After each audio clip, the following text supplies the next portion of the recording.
Laptop चाहिँ खरिद गर्ने प्रक्रिया 3टा हुँदो रहेछ। त्यसको बारेमा म एकछिनमा बताउँला। अहिले मैले यो दोस्रो तरिकाबाट ल्याएको, यो दोस्रो तरिका पनि के हो भन्ने कुरा म पछि बताउँला।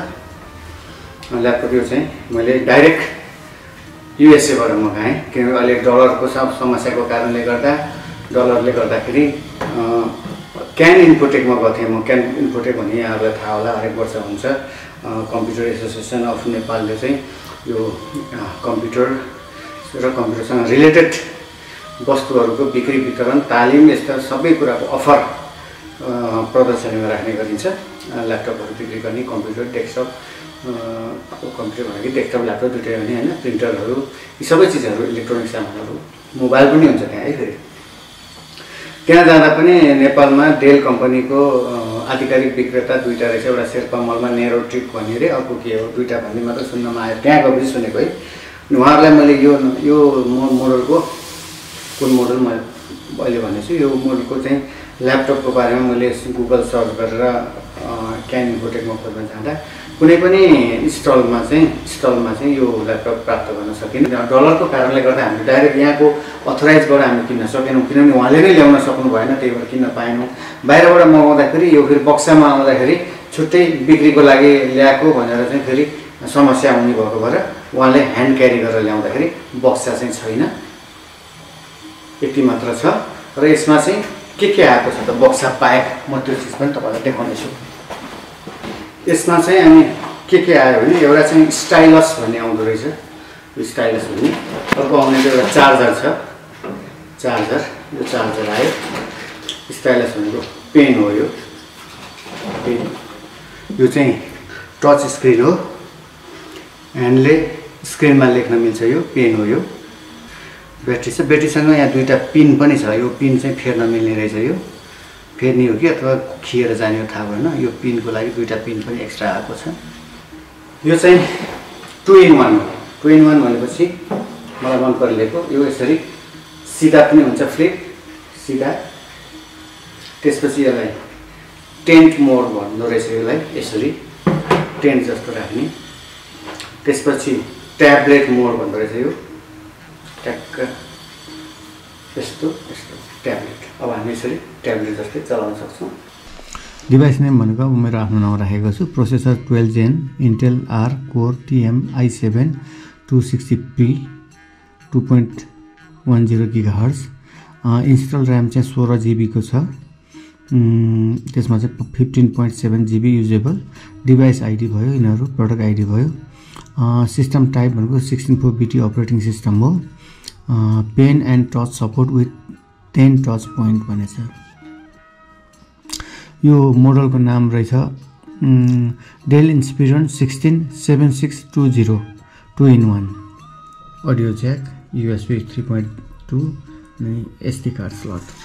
यहाँको साइडमा, यो साइडमा चाहिँ के छ भने HDMI 1.4, USB 3.2 Gen 1 type A, थन्डरबोल्ट 4 USB type C with power delivery and display port भन्ने छ, थन्डरबोल्ट।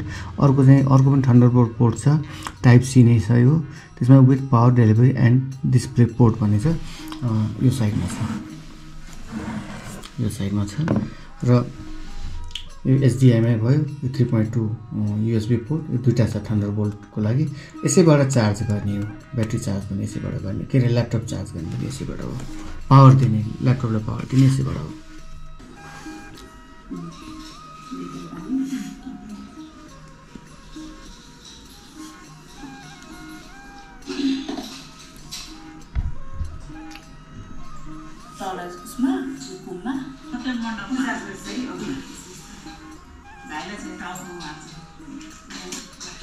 हामीले किन्ने ल्यापटप 3 किसिमबाट इम्पोर्ट गरिएको हुन्छ अथवा 3 किसिमबाट चाहिँ लिइन्छ।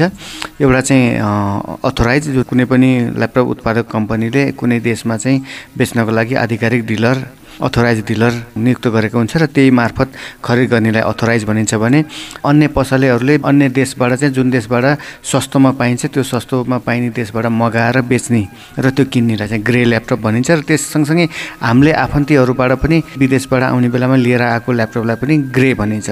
यसको साथसाथै विदेशमा चाहिँ 30 दिनदेखि 90 दिनसम्म आफूले किनेको ल्यापटप चलाएर भने जस्तो भएन भने फिर्ता गर्ने र केही डिफेक्ट छ भने पनि डिफेक्ट देखाएर फिर्ता गर्ने र डिफेक्ट भएको पिस चाहिँ सम्बन्धित सर्भिस सेन्टर अथवा फ्याक्ट्रीमा नै गएर मर्मत गरेर फेरि बेच्न ल्याउने त्यो एकदमै सस्तो हुन्छ त्यसलाई भन्छ रिफर्बिस भन्छ कुनै अनलाइनमा चाहिँ आज अर्डर गर्यो एक हप्तामा मन नपर्यो फिर्ता गर्यो भने त्यो बक्सा खोलिसकेको हुन्छ त्यो बक्सा खोलिसकेकोलाई ओपन बक्स पनि भन्दो रहेछ ओपन बक्स र फेरि मेन्टेनेन्स गरेर ल्याएकोले रिफर्बिस ल्यापटप भनिन्छ अथोराइज डिलरबाट र अथोराइज डिलरले नियुक्त गरेको सेलरबाट किनेकोलाई अथोराइज भनिन्छ विदेशबाट मगाएको र आफ्नो आफन्तीबाट ल्याएको ग्रे र एकचोटि हेरेर खोलेर मन नपरेर फिर्ता गरेको र केही डिफेक्ट भएर फेरि मेन्टेनेन्स गरेर ल्याएकोले रिफर्बिस भनिन्छ र हामीले चाहिँ डलरको कारणले गर्दाखेरि यो पटक दसैँमा हामीले ग्रेको रूपमा आफन्तीबाट चाहिँ बाहिरबाट मगायौँ ल्यापटप सँगसँगै मैले ल्याएँ अर्को वायरलेस माइक्रोफोन सेरामोनिक ब्लिङ्क 500 प्रो भन्ने मगायौँ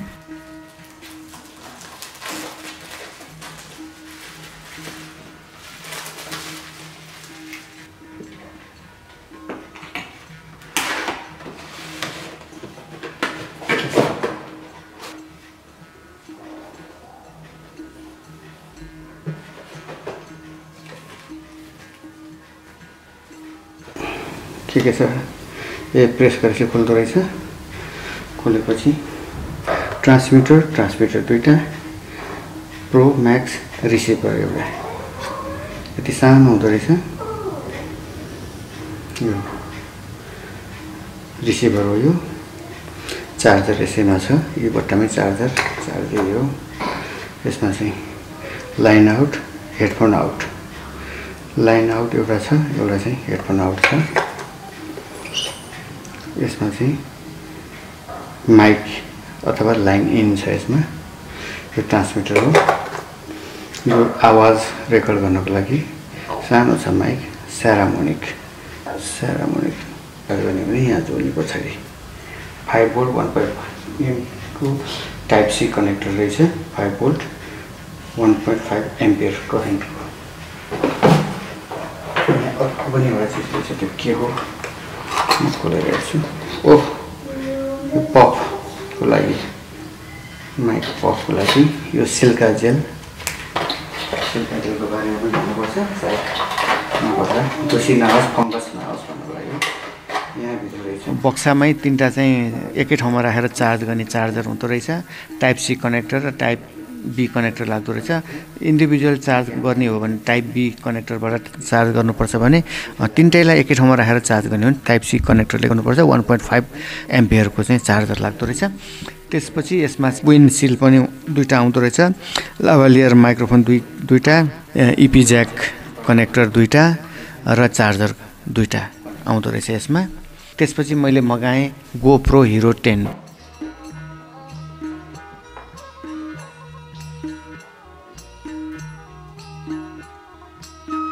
एक्सेसरिजहरू आउँदो रहेछ बक्समा प्याक भएर यो चाहिँ यो पटकको दसैँमा युट्युब भिडियोहरू बनाउनलाई विभिन्न भिडियोहरू बनाउन ल्याएको कृपया तपाईँले हाम्रो मेहनतलाई खेर फालिदिनु हुने छैन र तपाईँ पहिलोचोटि भिडियो हेर्दै हुनुहुन्छ र हाम्रो च्यानल पहिलोचोटि हेर्दै हुनुहुन्छ भने सब्सक्राइब गरिदिनु होला हामी टेक्निकल कुरा र अन्य विभिन्न कुरा जनजीवनका कुराहरू पनि हामी यो च्यानल मार्फत हामी नियमित ल्याउने छौँ आज चाहिँ मैले दसैँमा 3वटा आइटम मगाएको त्यसको चाहिँ अनबक्सिङ गरेर देखायौँ यसरी मगाएको सामानलाई के भन्छ त ग्रे भन्छ भन्ने बारेमा पनि जानकारी गरायौँ र यस्तै हालका विभिन्न जानकारी लिएर आउने बाचाका सहित आजको भिडियोबाट हामी बिदा माग्छौँ नमस्कार।